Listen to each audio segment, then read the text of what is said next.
Only 5 days to go until the presidential election, and it is an all-out dash to the finish line. Millions of Americans have already cast ballots.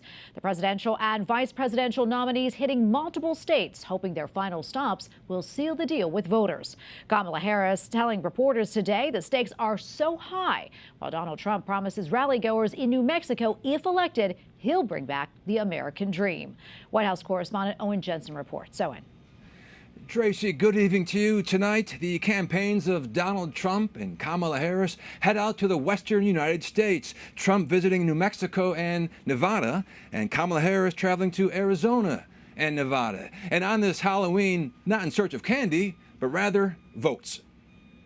In Madison, Wisconsin, before flying off to Arizona, Vice President Kamala Harris tells reporters she's putting it all on the field. And it's going to be a very tight race. And I'm running like the underdog, because we are.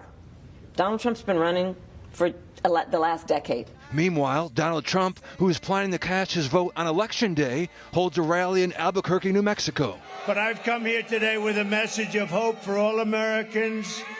With your vote in this election, I will end inflation. I will stop the massive invasion of criminals into your state. His running mate, J.D. Vance, in North Carolina, sits down for a Gen Z town hall at High Point University, telling the audience, if you listen to Kamala Harris, pay attention to what she says. She has no plan to make your life better. That's why she's spending all this time talking about Donald Trump and calling her fellow Americans Nazis and garbage. And speaking in Bucks County, Pennsylvania, Governor Tim Walz blasts Vance and Trump.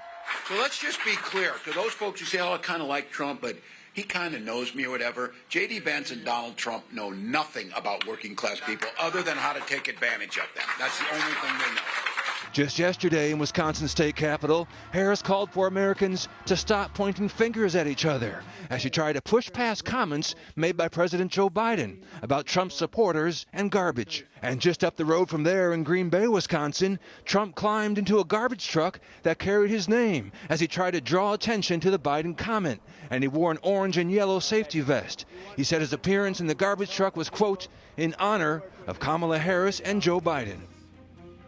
Now, Republicans have been flocking to the polls for in-person voting ahead of Election Day, November 5th, with early turnout breaking records in swing states such as Georgia and North Carolina. And in early voting so far, 1.2 million more women than men have voted across the 7 battleground states. This according to data from analytics firm TargetSmart. At the White House, Owen Jensen, EWTN News Nightly.